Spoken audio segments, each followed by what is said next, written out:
This is another sign of the times, an analysis, and a commentary. Trappist-1. 7 Earth-sized planets that could potentially harbor life have been identified orbiting a tiny star not too far away, offering the first realistic opportunity to search for signs of alien life outside the solar system.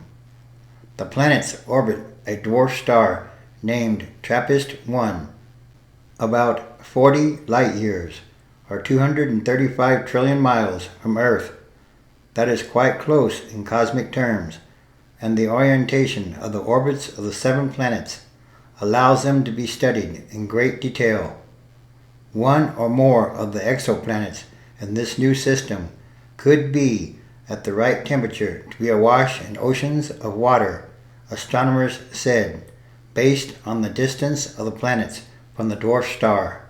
This is the first time so many planets of this kind are found around the same star, said an astronomer and leader of an international team that has been observing Trappist-1. Cool red dwarfs are the most common type of star, so astronomers are likely to find more planetary systems like that around Trappist-1 in the coming years. You can just imagine how many worlds are out there that have a shot to becoming a habitable ecosystem, said the Associate Administrator of NASA's Science Mission Directorate. Telescopes on the ground now and the Hubble Space Telescope in orbit will be able to discern some of the molecules in the planetary atmospheres. A James Webb Space Telescope, scheduled to launch next year, will peer at the infrared wavelengths of light, ideal for studying Trappist-1. Comparisons among the different conditions of the 7 will also be revealing. Astronomers always knew other stars must have planets, but until a couple of decades ago, they had not been able to spot them. Now they have confirmed more than 3,400 according to the Open Exoplanet Catalog. An exoplanet is a planet around a star other than the Sun.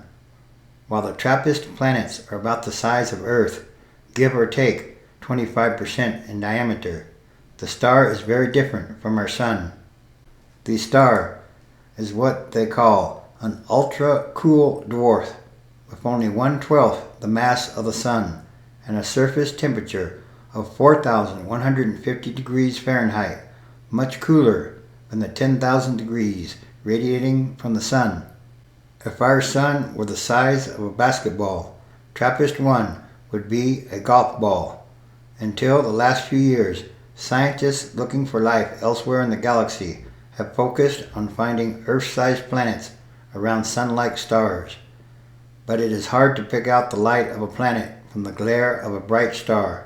Small, dim dwarfs are much easier to study. Last year, astronomers announced the discovery of an Earth-sized planet around Proxima Centauri, the closest star, at 4.24 light years away. That discovery was made using a different technique that does not allow for study of the atmosphere. Trappist-1 periodically dimmed noticeably, indicating that a planet might be passing in front of the star, blocking part of the light. From the shape of the dips, the astronomers calculate the size of the planet. Trappist-1's light dipped so many times that they concluded in research reported last year that there were at least 3 planets around the star. Telescopes from around the world then also observed Trappist-1, as did the Spitzer Space Telescope of NASA. Trappist-1 was observed nearly around the clock for 20 days, capturing 34 transits. Together with the ground observations, it let the scientists calculate not 3 planets, but 7. The planets are too small and too close to the star to be photographed directly.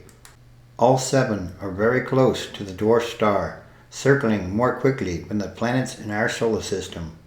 The innermost completes an orbit in just 1.5 days.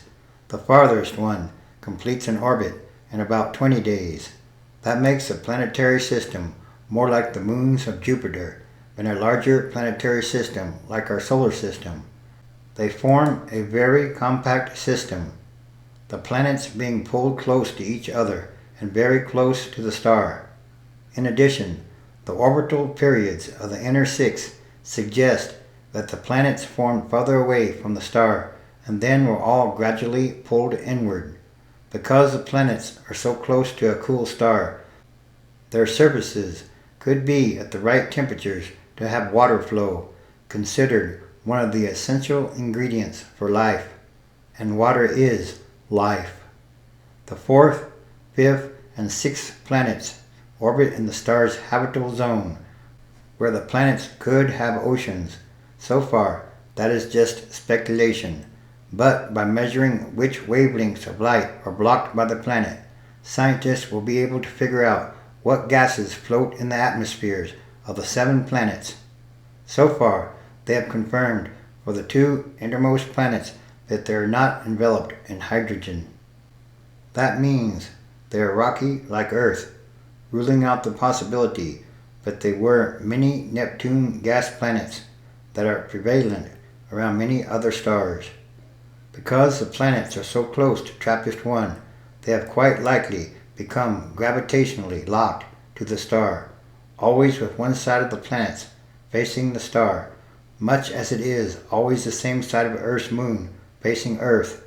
That would mean one side would be warmer, but an atmosphere would distribute heat, and the scientists said that would not be an insurmountable obstacle for life. Or so they say. For a person standing on one of the planets, it would be a dim environment with perhaps only about 1/200th the light that we see from the sun on Earth. That would still be brighter than the moon at night. The star would be far bigger. On Trappist-1F, the 5th planet, the star would be 3 times as wide as the sun seen from Earth. NASA released a poster illustrating what the sky of the 4th planet might look like. If observations reveal oxygen in a planet's atmosphere, that could point to photosynthesis of plants, although not conclusively. But oxygen, together with methane, ozone, and carbon dioxide, particularly in certain proportions, would tell us that there is life with 99% confidence, a scientist said. Astronomers expect but a few decades of technological advances are needed before similar observations can be made of Earth-like planets around larger, brighter, sun-like stars. The SETI Institute in Mountain View, California, is using the Allen Telescope Array, a group of 42 radio dishes in California, to scrutinize 20,000 red dwarfs. This result is kind of a justification for that project, said an astronomer at the Institute. Genesis, chapter 1, verse 3. And God said, "Let there be light." And there was light. 4. And God saw that the light was good. And God separated the light from the darkness. 5. God called the light day, and the darkness he called night. And there was evening, and there was morning, the first day. 6.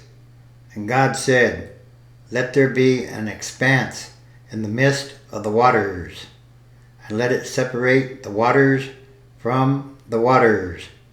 7. And God made the expanse, and separated the waters that were under the expanse from the waters that were above the expanse. And it was so. 8. And God called the expanse heaven. And there was evening and there was morning, the second day. Yes, it's humankind's destiny to go to the stars and colonize the galaxy and the universe. And all these are more signs of the times.